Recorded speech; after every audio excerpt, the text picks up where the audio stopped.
Thank you for attending the virtual roadshow, and I'm talking to Alex Kunta from the Small Enterprise Development Agency.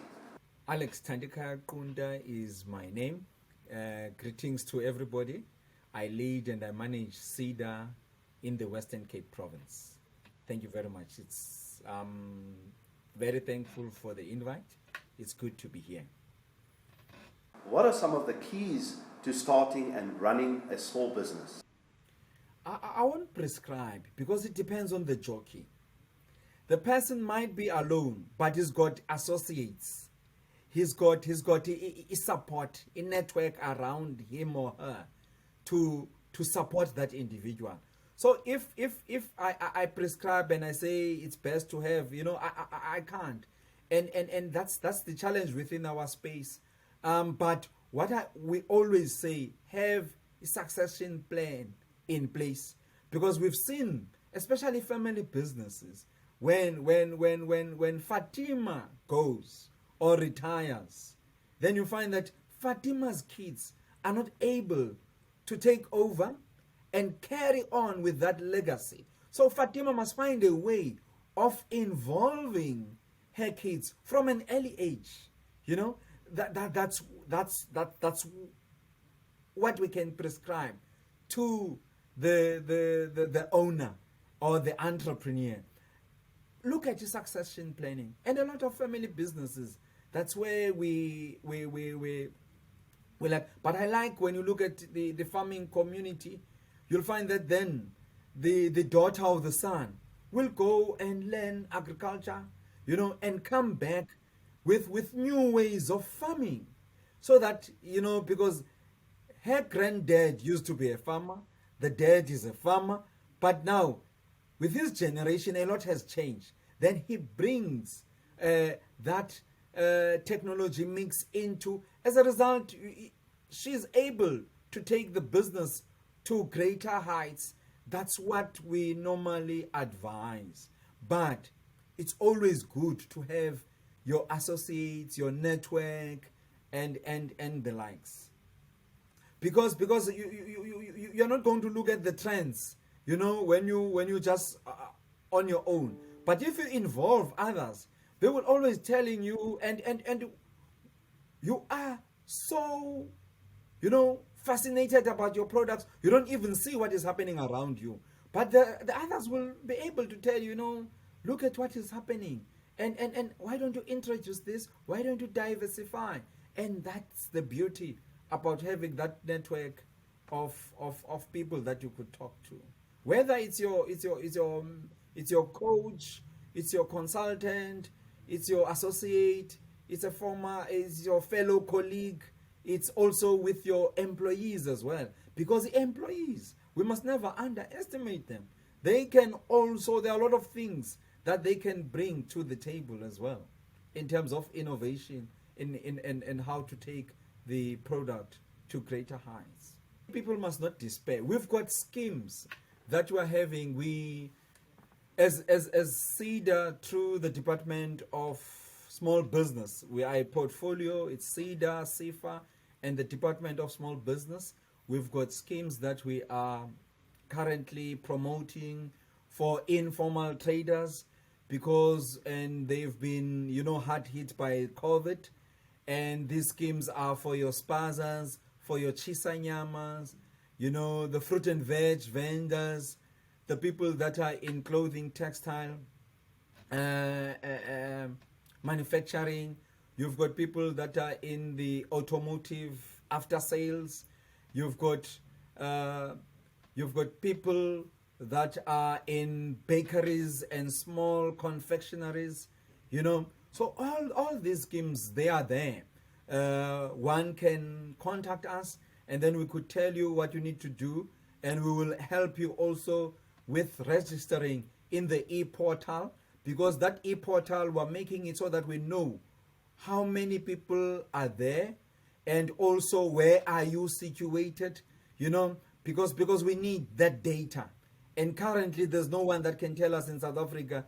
Each and everyone has got his own database. So those are the things that you are doing, and that's the focus on informal traders, because they've been neglected a lot. So we are reaching out, and we know now we are hit by COVID, but we do have our offices, Seda branches also open. We work on rotational basis, but we are trying our utmost best as an agency to assist our people. What is your best advice for any SMME owner? I think the first and the most important thing is you must know who's your target market. Whom are you targeting? So a lot of us, you are so in love with your product or your service because you're doing it for yourself. And sometimes when we want to test our products, we use normally our relatives. And sometimes they don't give us the fair feedback because they don't want to hurt us. And when you do that, you rather say to a person, I will take this as a constructive criticism. That feedback is very important, but I'm always saying, know whom your target market is. That's very key. And sometimes when you are in business, we're always saying to clients, try and solve a current problem. What's the challenge? Then you bring solution to that.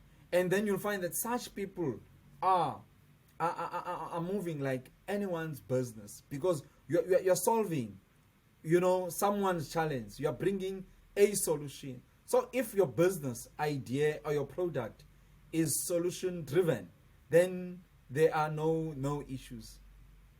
Yes. Sometimes is how they package the product.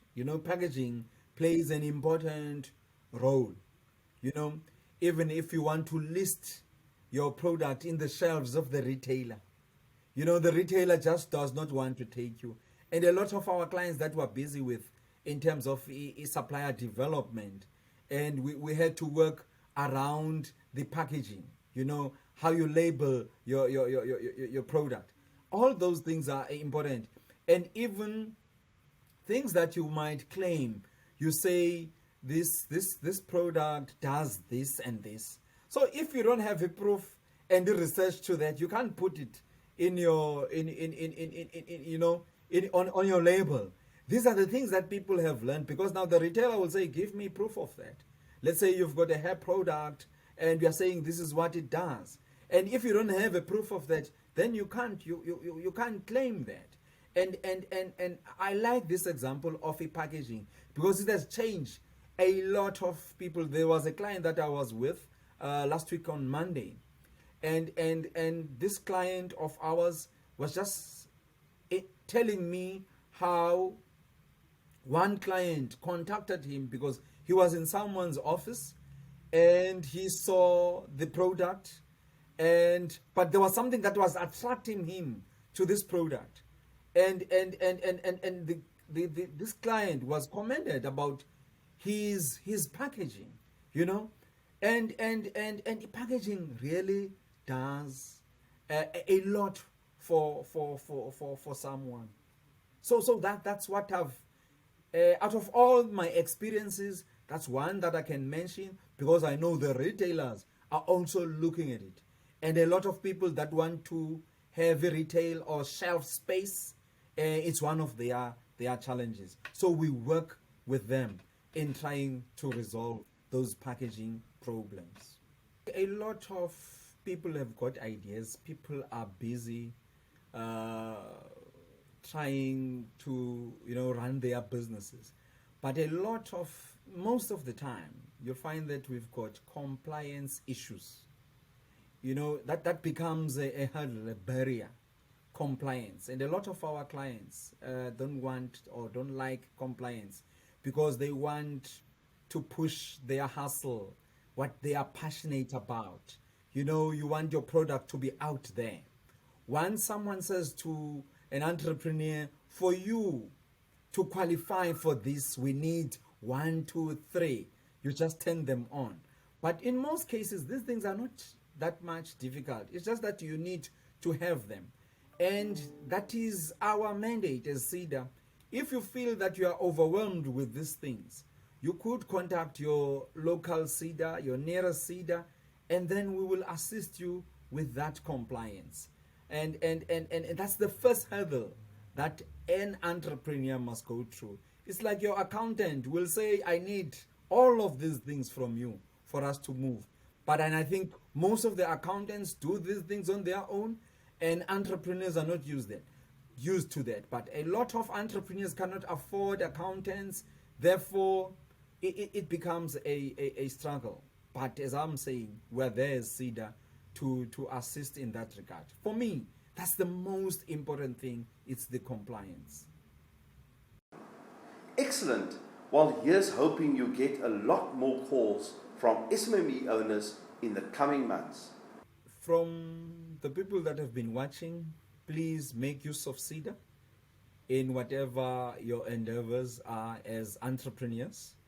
You could check our website www.seda.org.za, or you could also contact us. The provincial office number is 021 487 3640. But all the contact details, you'll find them in the website.